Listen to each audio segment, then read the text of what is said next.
Wake up, buyer payer people. It's a beautiful day. Go grab yourself another cup of joe and say hello to Jim and Michelle Rhoads on the Buy Here Pay Here Morning Show. Take it away, you two.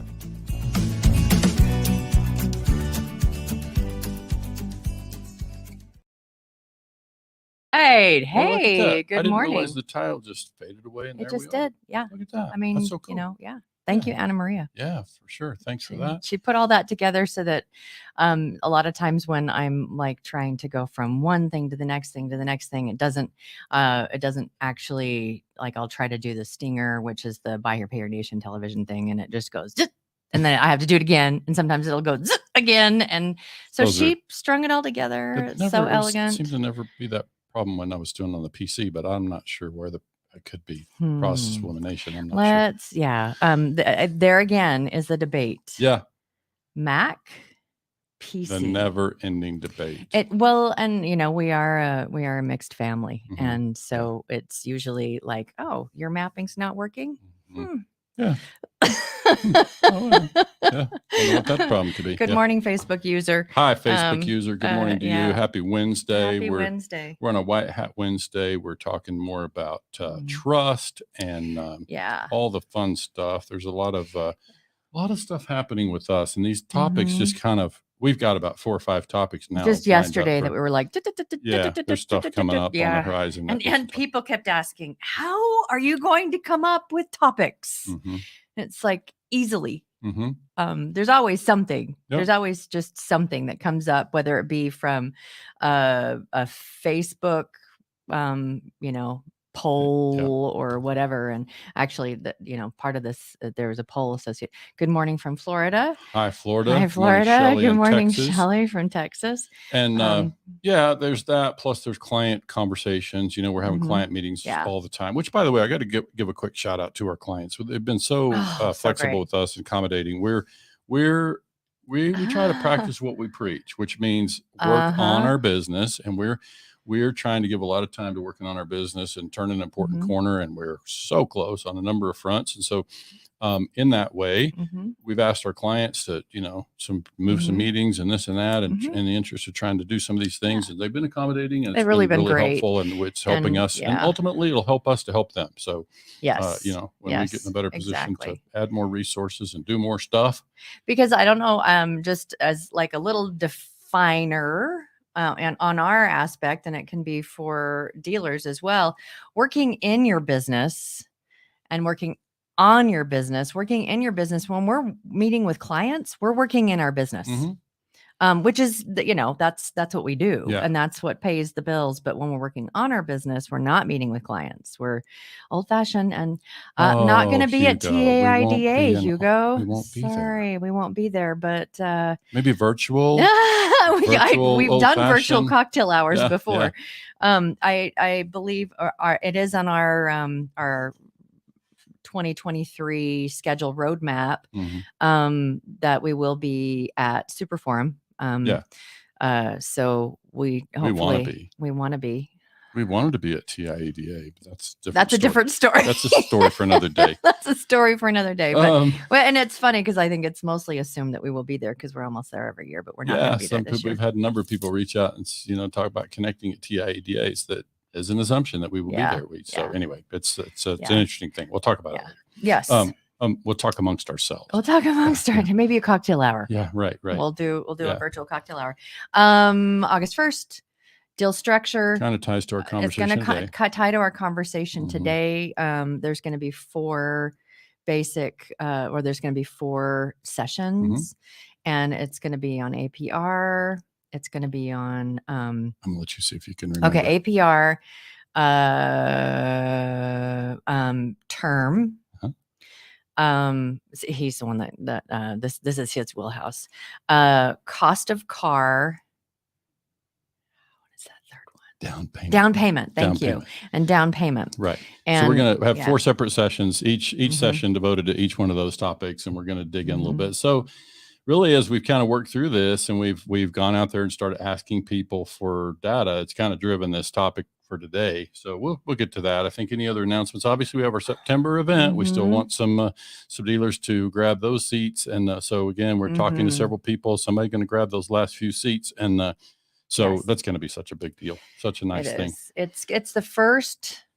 It's the fall mastermind. This is something that we anticipate will be something that will be either annual, biannual, or whatever, that it will just be for dealers, and we can just sit down and really talk about the shifts, the big shifts that dealers need to go through, whether that be I want to like grow the business now, new location, something like that. I want to turn it over to my general manager and team so that I can spend more time doing what I want to do, or that I am stepping out and either turning it over to a successor or selling or whatever. So it's going to be and there's a lot of people out there as we've met and talked to a lot of dealers that are in that space. Oh, sure. And it's going to be so whether you're upsizing or downsizing or just looking to recapitalize, restructure, whatever, if you're just facing some big stuff, this would be an event for you to consider. So and this is Jim and I will be there. So you're going to have access to us for 3 days. And same thing with Mark Burkholder and Brent Carmichael and our new CEO, Jerry Martinez. And we will be providing 12 weeks worth of implementation sessions afterwards, which is part of the thing. So follow through on whatever it is that the game plan that will be around, will be helping for the next 3 months doing that. So absolutely. Okay. Good morning. Oh wait, I need to come in here. Oh, there's Karen. There's and Tyler. Good morning, Tyler. And Karen. West Texas represented. Good morning. Yeah. A lot of Texas dealers out there. Yeah, for sure. There really are. That's probably one of the reasons why TAIDA is a pretty big thing for buy here, pay here. Yeah, that there's a lot of Texas dealers. And Texas is a market where it's pretty favorable to be a buy here, pay here dealer. They have some advantages there, thanks to some folks like Michael Dunnigan and some of the people, Jeff Martin, who have worked so hard over the years to make it a good environment for buy here, pay here. So our topic today is on pay to play, and there's so many different directions we can go with this. And it's a White Hat Wednesday. So this is, when we talk about the white hat, what white hat means. And so I'm going to throw that integrity, authenticity, fairness, consistency, kindness, honesty, compassion, empathy, character, transparency, goodwill, generosity, humility. Okay. And I think it was George from Florida who's like, that sounds like the Boy Scout motto. And I'm like, yeah, I suppose something like it. I mean, core principles, right? Core principles. So yeah, I think when we think about this particular topic, we bounce it around in the context of really this data thing. So let's just kind of frame the conversation around data for a little bit. And, in recent weeks, we announced that we were going to do this event on August 1st. And so recent weeks, I've been out there asking folks to share their data with us, and obviously we were prepared to enter into whatever kind of privacy agreement, might be required in order for us to be able to bring that data to dealers. And one caveat, I mean, we've got plenty of data, but this is kind of about just the stepping in and being willing to give the data. And, there's been a lot of conversations out there that we've had, and we'll kind of step into conversations we've had directly with dealers, conversations we've had with entities, with businesses providers, whether or not they collect data through whatever. Whatever means, but businesses, vendors within the space that are collecting data that dealers are giving them their data. Right. Okay. So, one of the things that makes life simpler for Michelle and myself is that we made a choice a long time ago, and we make that choice again day after day, not to serve two masters. We feel like we serve dealers, we serve dealers, we serve dealers. So that makes it easy for us to know where we stand. And we think dealers will, and dealers are showing that they appreciate that we're stepping forward in that way. And we hear all the time, it's like, we see what you're doing. You're really trying to help the dealers. And so, when Jim says, that we we try to stay agnostic. And, agnostic means not serving, we don't serve tuned masters. And just so you all know, I mean, we have, when we're talking to a new dealer, there's lots of different pieces of things that a dealer needs to be able to open and to run their business effectively that are vendor offerings. And, we've been asked by so many vendors, hey, if you will refer us, we'll give you a little referral reward, and wanting the same thing from us. And it's like, okay, first off, we don't do that. Either direction. It's just, that we refer people because what the vendor or what our clients are looking for, these vendors that we know the people behind the product, and we know we worked with the product enough that it's like, here are 2 or 3, 4 options that, go ahead and schedule your demos, do your stuff, all of that. And so that's just kind of been our thing. And we have, just so you as dealers know, we have in the past, like, we'll just get this gift out of the mail with a, big gift card. And so what do we do with that? We turn around and we let our dealer know we just got this gift card from this vendor that and so we're going to be taking that off your bill next month. Yeah.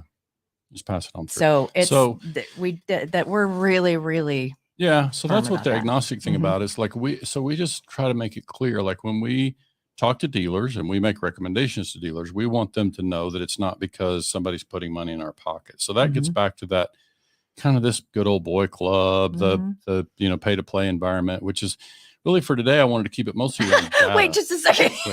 Hello, beautiful. And Michelle. Love you, Jared. Yeah. Hey, Jared. Good to hear from you. Glad you're awake this morning. Yeah. Thanks for that. Sorry. Go ahead. Yeah, I'm that's sorry. Sweet. So he's a fellow Android. Yeah. user, so we've got to stick together.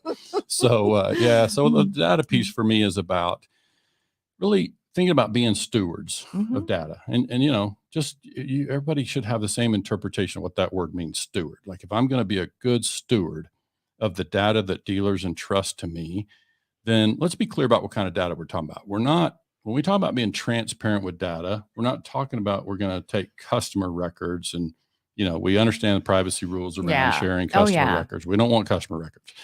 We really are looking for operational data from dealers, and we want that in a confidential way. And then we want to be able to aggregate that data and bring it back to, by the way, you'll hear me say data and data. I say both. It's like, I'm not tomato. I'm agnostic.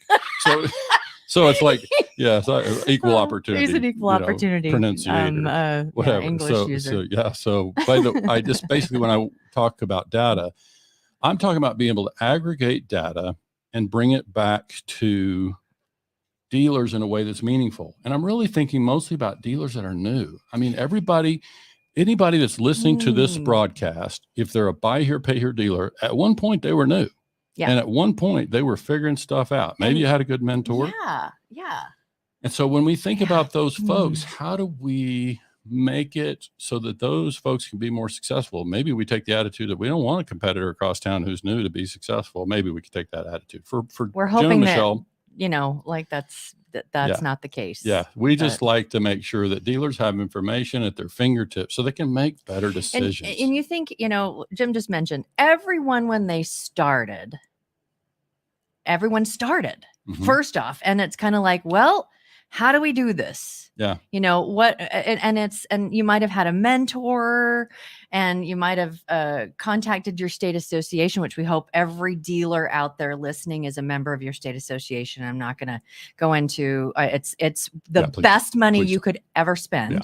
So state association, but how beneficial would it have been as a dealer if, when you were new, you had access to information like term loan, what down payments work, what kind of cost of vehicle works, and what APRs work the best. How would that have benefited you when you were new to have that information? It's like, based on all of these, thousands and thousands of contracts and how, whether or not they were successful and how all that, what things work best? How would that have helped you? Yeah. And if you're a buy here, pay here dealer, among the things you're going to hear when you go out looking for comparative data, we have small pools. We have just little buckets here and there, and nothing, as vast as what's out there. So, when you go looking for data, what you're going to hear is, if you're looking for really good aggregated comparative data, you either got to buy my DMS, you got to join my 20 group, you got to come to my conference. And that is good for a segment of the population of buy here, pay here dealers. So that's my problem, is you start to say, okay, so I can get to some data, and even that data, I have a problem with some of the data that we're sharing out there because it's just not transparent enough. I think what you're going to see when I talk about transparent data, I don't mean that you're going to get a report each week and it's going to say, oh, look, Mike in Pennsylvania sold 17 last month. That's not the kind of transparency I'm talking about. I'm talking about that it's going to be transparent in a way that you can see this data pool is driven. You can click on the one from the Northeast. This data pool is driven by, 87 dealers that originated X number of contracts, across a period of time, whatever. And this was their deal. Like that's the kind of transparency that I'm moving toward. And our poll in Facebook, we threw out a poll, which was beautiful last week. And I just said, how do you feel about White Hat Way? Most of you hear what we're talking about there out, as White Hat Way. Obviously, Michelle and I are staking our own level of commitment to that identity. And we hope that people can begin to see that we're clear in that identity, that we want to operate with integrity. We want to make sure that we're transparent in what we do. And these conversations like this are part of how we do that. We talk about the stuff that is out there, that kind of elephants in the room. And so we're just kind of getting this stuff out there and saying, it's beautiful that it was a small sampling. I think when I last looked, it was like 24 dealers, 17 of which said they would trust us with their data with the right privacy agreement, which is amazing, because if 70% of the dealers, are inclined to trust us with data, we can do some amazing things with it. And that was, from the people that answered the poll, 70% is like, yeah, we're in. Yeah. Let's figure this out. Of those that didn't, it's like, it really makes me wonder. And this is another show topic. Like, what is it that is, what past experience have you had with that being on? There's a lot of, probably past experience, story, distrust for some reason from people that can't, or because I didn't get that it was, hey, we don't trust you. Yeah. We just don't trust giving our data. Well, and some of them said they might, they might under the right circumstances, whatever. And I've actually reached out to some of the ones who said, I'd be careful. I don't typically share that sort of thing, because I'd really like to have them come to the morning show and talk about that. Let's talk through the stuff about what is the concern, what would keep you from sharing data. And we're a ways from it. Like, part of this thing about working on our business, look, in order for us to start retrieving data from a lot of different dealers, we've got to build a portal. And it's got to be secure. Like, we've got to have a way to manage that data and be able to, mine it properly, but the idea is to be able to turn that around in a way that dealers can access information that is going to be relevant. Like, it's going to be, and so we feel like we have enough experience to know what data is meaningful and how to present that. But I think the key thing you're going to see from data from us going forward is that, and you'll see it on August 1st. When you hear me talk about a data pool, I'm going to be super specific. I'll even take you inside the raw spreadsheet if you want to see what we're working with, because I just want dealers to have confidence in what they're looking at. They can draw their own conclusions. Dealers sometimes don't get enough credit. They're much smarter operators and entrepreneurs than what they sometimes get credit for being. And I think we just need to get them information so they can make a judgment, because everybody's business strategy and model is a little different. But I think with the same benefit of the same information, people can make a judgment about what direction they want to go with that information. So my mission, part of my mission here is just to collect information that we can make available to dealers. And I can hear some people saying, well, yeah, Jim, but you're going to have to charge for that. So it's ultimately going to be pay to play for you too, right? Well, we'll obviously share, because in a white hat environment, we're trying to share as much as you can in a free basis? Could there be premium level? Probably at some point. That's so far down the line. Right now, we're just trying to get data in the hands of more people. Because when I think about, and listen, we're advocates of 20 groups. We're advocates of attending a conference. It's just that if you add all those people up, you might be at 500, 600 people in the industry. So that means in the buy here payer segment. Well, in the buy here payer, that's in the buy here payer and I think at NIA Day they said they had, just under 800 total at the that were conference. at the conference, and That's that was including independents. and that was including independents and also team members. Yeah, but so not just the if dealer I'm principal, generous, but if you add up all the 20 group members in the country, and you add up all the people that attended the conference who aren't in a 20 group, you're approaching 1,000. You're approaching 1,000. So that means we got roughly 13,000 buy here, pay here dealers out there that are just asking questions on Facebook and just trying to figure it out. And so I see Tyler's comment here about, the perception of the industry gets better when we do that, when we're able to, be supportive of other dealers. And look, for me, it's information. And then it's information age. I just am concerned about, and look, we're not naive over here. We recognize there are privacy rules in play. We recognize that dealers would be nervous about compromising privacy. So we're going to go to the top attorneys in the industry and ask them to help us draft something so dealers can be assured that they're sharing data with somebody who's going to be a good steward of it. And then they're going to get value. They're going to get massive value for that, for the aggregated data that we're able to pull together and return to them. So it's like, I think there shouldn't be any question about, once we get that done, we're doing it already with our clients. Yeah. But it's small pools. It's limited amount of information. So we got asked a question, Facebook user, hoping this isn't, there's no stupid questions ever. What exactly is a white hat dealer?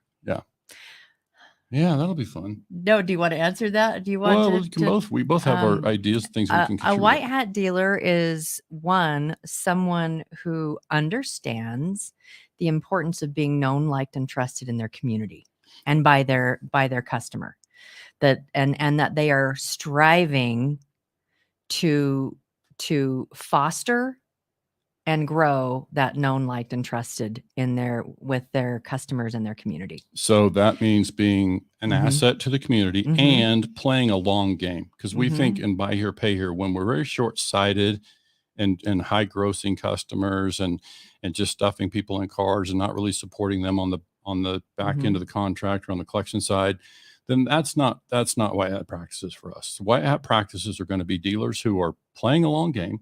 They're interested in the success of the customer. They're interested in being an asset to the community. And so then all the things that go along with that. And finding a way to be able to communicate that with their customers and their community. How can we help? How can we benefit? Or how can we help to become a benefit to the community? I had a good conversation with a dealer yesterday who's been in the business more than 20 years. And we talked about this thing about trust. And I shared with them that you and I are embarking on this kind of separate track. It'll be a separate podcast. Well, yeah. We're going to call it White Hat Ways. Yeah. And it's going to be more about business. Yeah. And about that white hat ways in business. Yeah.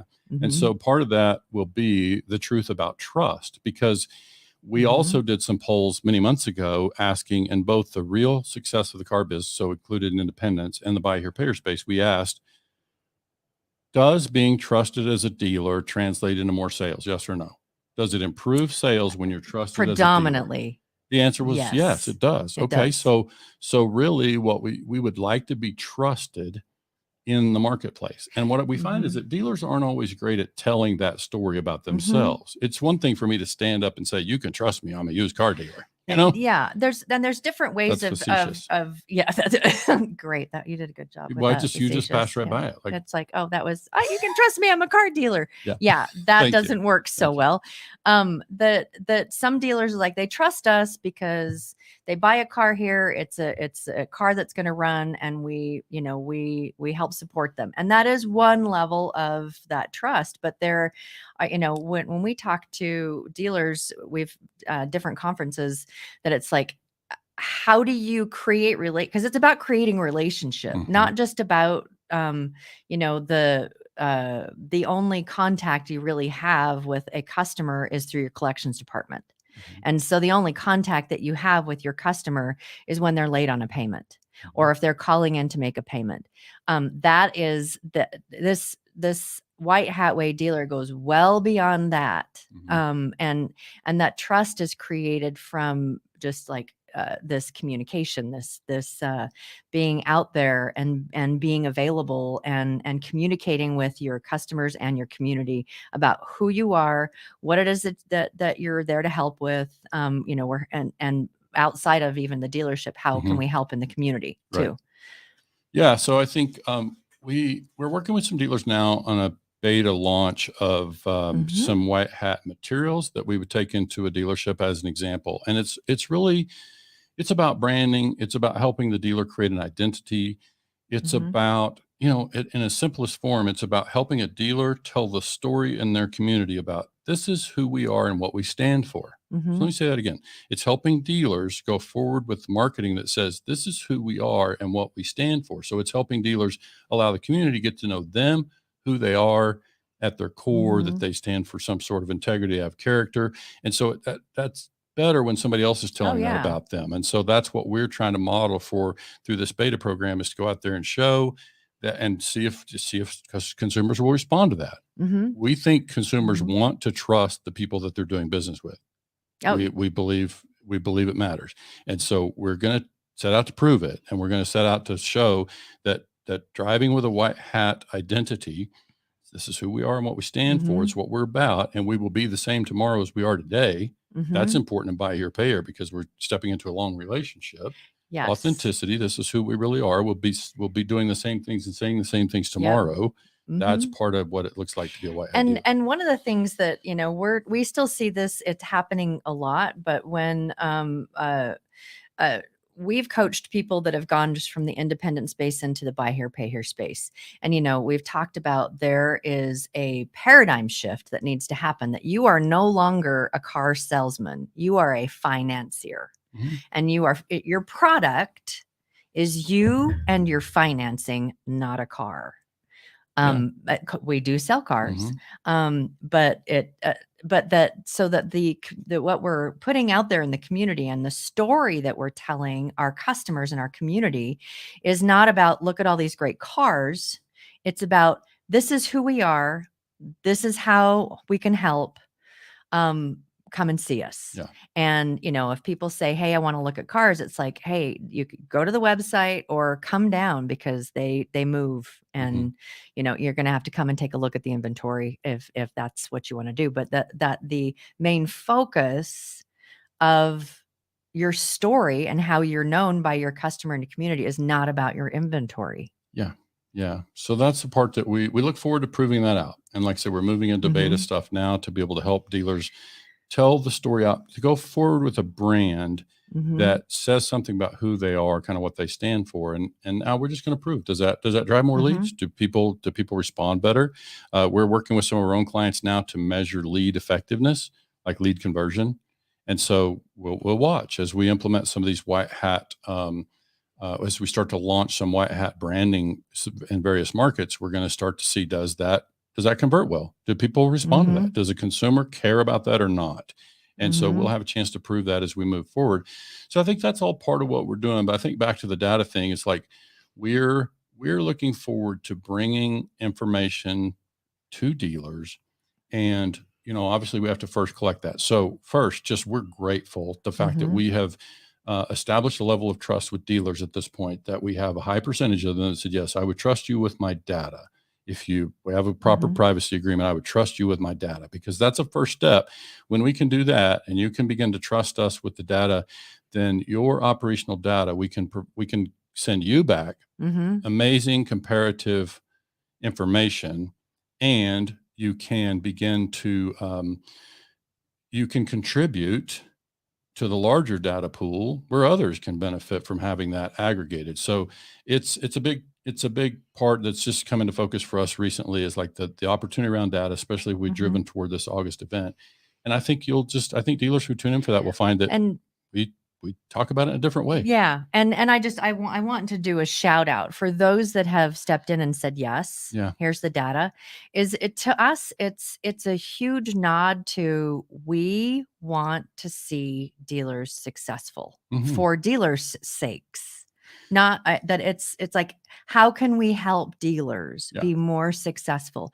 And some of that is coming from dealers wanting to help other dealers, and some of these are coming from companies, entities, vendors saying, yes, we want to step in and see that dealers, and how can we help dealers be more successful? Yeah. And in doing that, you help the consumer be more successful, because when the dealer's in a better position with more information, make a good decision. Now the loan is successful, the customer's successful. Hopefully they buy again and again and again for many years. And so that's a scenario that we're happy to do anything we can to facilitate. And as you said, many of the folks who have agreed to contribute data, they're doing it just like what Tyler talked about. They're doing it out of the interest of the entire industry. Helping others who may be newer in the space. And certainly, there's always the reputation thing. So part of what we're doing with White Hat Way is anything we can do to drive that brand, if you will, or that identity, then we're happy to have people align with that. If people do align with that, then they can, latch onto it, and we can try to help use that to tell the story of who a dealer is as a white hat dealer. So that it's part storytelling, it's part all those things. But there's also, just so y'all know, there's a email that's going to be going out later on this week that is going to be about, we've got a survey that's attached to it. And the survey is we're trying to better understand different aspects of the industry, and so that we can better teach through the White Hat Way and other ways. And so we have a survey that's going out. It'll be going out, like I said, towards the end of the week. I think that we've set the date for tomorrow, but so it'll probably by Friday.